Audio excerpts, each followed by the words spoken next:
Hi guys, it's me. Welcome to your easy but hard belly dance workout. These are just some basic moves that we're gonna drill basically. And we're starting out with this breathing exercise, as you can see.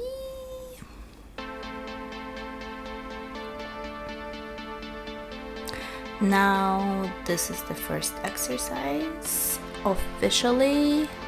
So all the moves are 40 seconds, and then you can continue for the full minute and just move on to the next move, or you can take a little breather for 20 to 10 to 5 seconds and then move on to the next exercise. If you do these pretty vigorously and then you do another 3 5-minute workouts, or maybe 1 15-minute workout, basically 20 minutes worth, that's a pretty good beginner workout for daily exercises at home.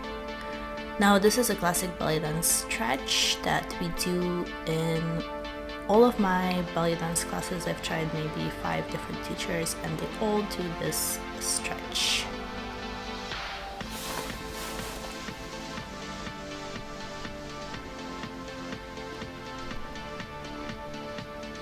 Now you always want to do these stretches where you lower your head below your knees. That's to calm your nervous system. That's in every regiment where you want to keep your body in balance basically.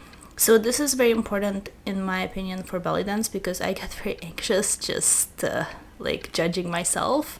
So kind of putting your head down below your knee level or as close as possible, that's a way to calm your nervous system and do a little stretch and release your hips as well.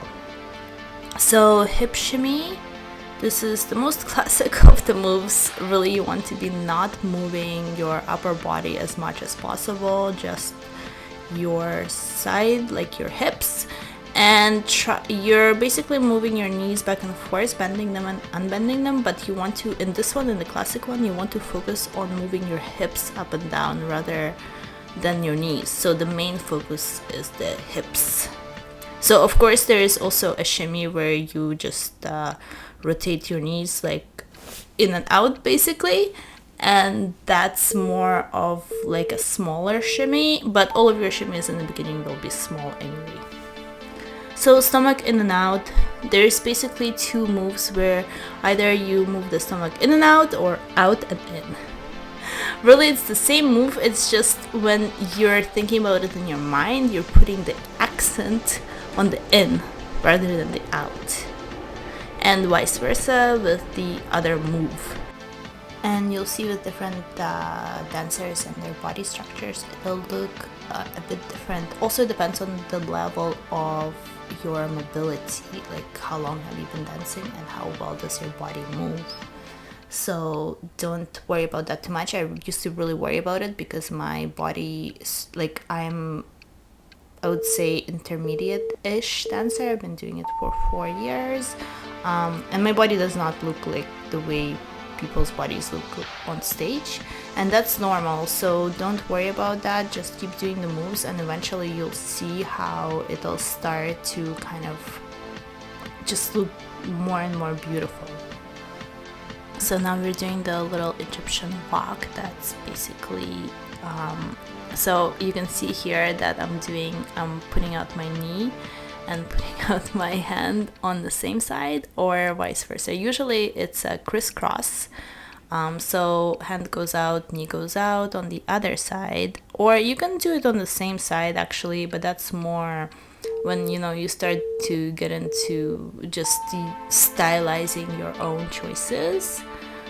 So this is the Maya. Basically you're sliding your hips to the side and then you're pushing them down, and then you do that quickly, so then it becomes this move.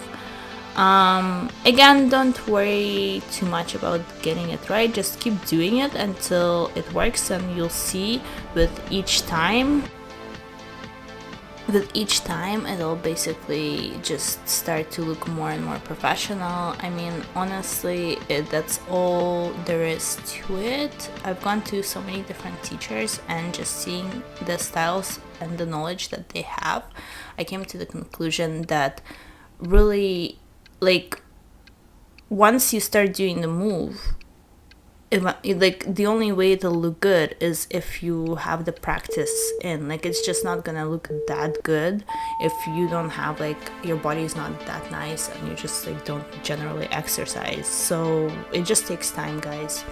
So this is the twist. I find I usually get complimented on this move. I'm not sure if it's because I do a lot of twists in my yoga practice, but anyway, it's I'm basically two-stepping and doing the twist. Again, you can see my hands are moving a little bit because it's pretty vigorous, but really you want to try to not move your upper body at all if you can. And yeah, it can get painful, so like, take breaks. If you can't do it for 40 seconds, then take little breaks like I do. So basically, you want to finish off the twist, or you can just take a breather and then do some breathing exercises just to calm your nervous system and calm yourself. And unless you guys are doing the next set of exercises, but I mean, the breathing exercise in between is always a good calming technique for your nervous system. It helps you really just to keep your mind off of, like, criticizing yourself, or at least it helps me in that way. So I hope you guys enjoyed this. Bisous.